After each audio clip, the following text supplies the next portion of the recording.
After 15 years away, we finally have a new Indiana Jones movie with Indiana Jones and the Dial of Destiny. So tonight, I'm just gonna rank all 5 Indiana Jones movies from the worst to the best, including the Dial of Destiny. So let's get started. In last place is Kingdom of the Crystal Skull. Now, this is a movie that I fervently am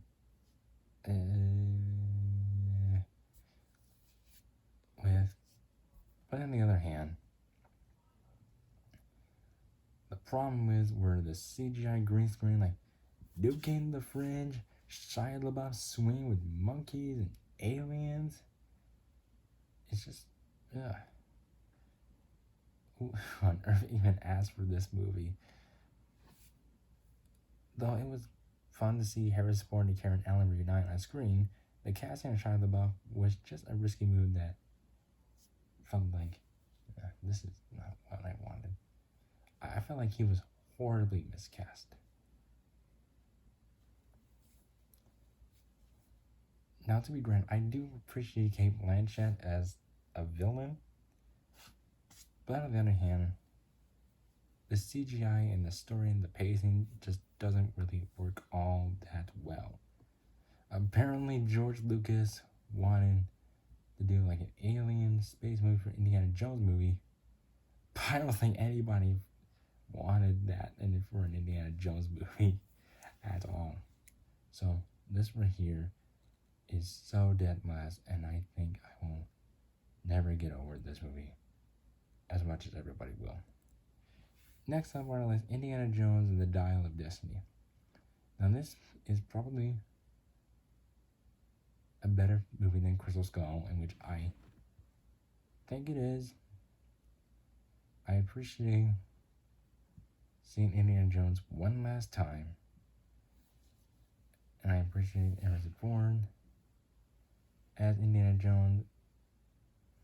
James Mangold version I appreciated with. I thought Mads Mikkelsen played a very, very good villain to me, and it felt like a blast. I thought I really didn't like Phoebe Waller-Bridge, her character, but she's an okay character. And I know some people are probably criticizing some CGI and the de-age of Harrison Ford, but I'm over it. I'm just over it.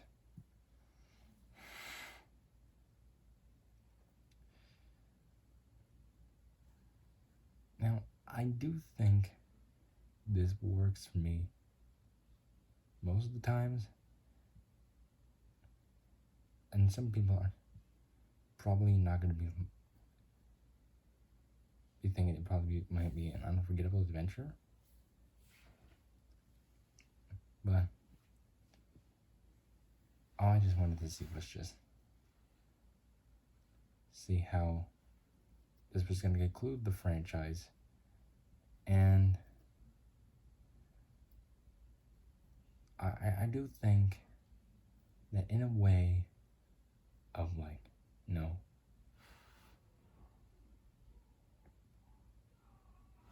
with an aging Harrison Ford in his 80s and just,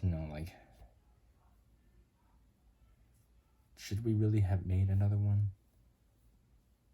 Well, it just had to be a better, satisfying conclusion than the last one. And that's why I think Spielberg dropped out of it, because he probably thought about it as soon as he made the last one. So, appreciate Mangold directing it.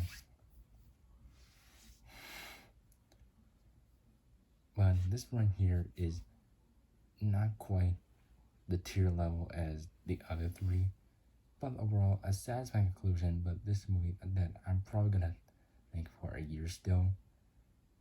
But overall, it's good, but it's just right there in the middle. Next up on our list, Indiana Jones and the Temple of Doom. Now, this is a movie that I think it's just, a solid movie to me. Although I do appreciate the adventures of this, and I do appreciate it, but I really don't like how dark it was. But overall, the character who's played by Kiwi Kwan, that was his big breakout role as Short Round. He's cute and he's always a joy to be with.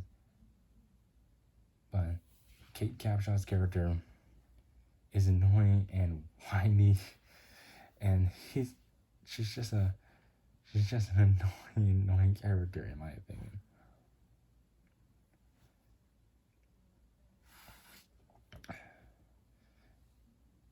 So a movie that I felt like the dark tone just didn't work for me all that well. But the casting of Kiwi Kwan just made him a star. Of course, Harrison Ford and Kiwi Kwan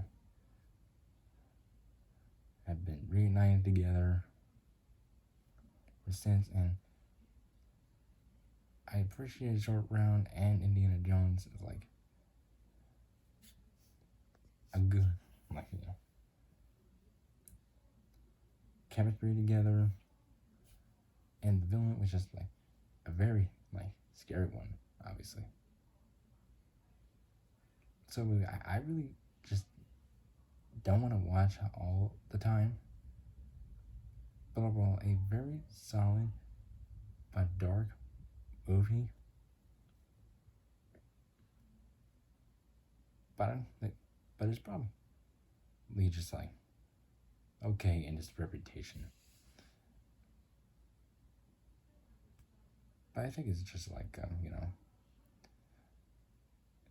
known because of Kiwi Kwan's character. It's just recognizing since Kwan's came out of his show with Everything Everywhere All at Once, and so movie that you obviously, if you're a fan of him, you probably are the ones that probably could watch it all the time. So not one I would want to watch again, but overall, solid one though. Our runner-up, Indiana Jones and the Last Crusade. Now, I almost thought about going with Raiders of the Lost Ark on here, but this is the one that I almost had to go with, but this was a tough choice, but it's always an enjoyable one because you have, not only do you have Sean Connery as Indiana Jones' dad, you get to experience a father-son chemistry together, even though Harrison Ford is 12 years younger than Sean Connery. He does his own stunts. So this is the one that always works well. It's fun and emotional.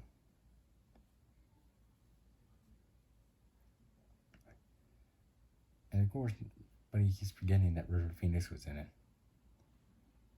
And I also appreciate that opening scenes, in the first couple minutes, the fan of it.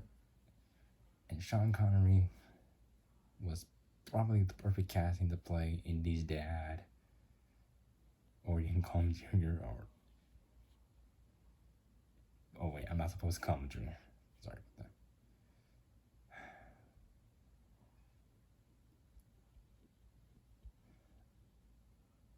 that. And I really wish they should have ended like that years ago, because it's not really what the ending really didn't quite age all that well. But whatever, I appreciate it. I like the chemistry of a father and son relationship between Connery and Ford. So this one is going to be my runner-up. And in first place is Raiders of the Lost Ark. probably the greatest adventure film of all time, and probably the most memorable with like the Gold Mile and the temple escapes. Like getting the Ark and opening of the Ark and the melting of the face. This is the one that I put in first place because it's the greatest adventure film of all time. And Harrison Ford is an actor I do appreciate and admire and grew up a fan of him.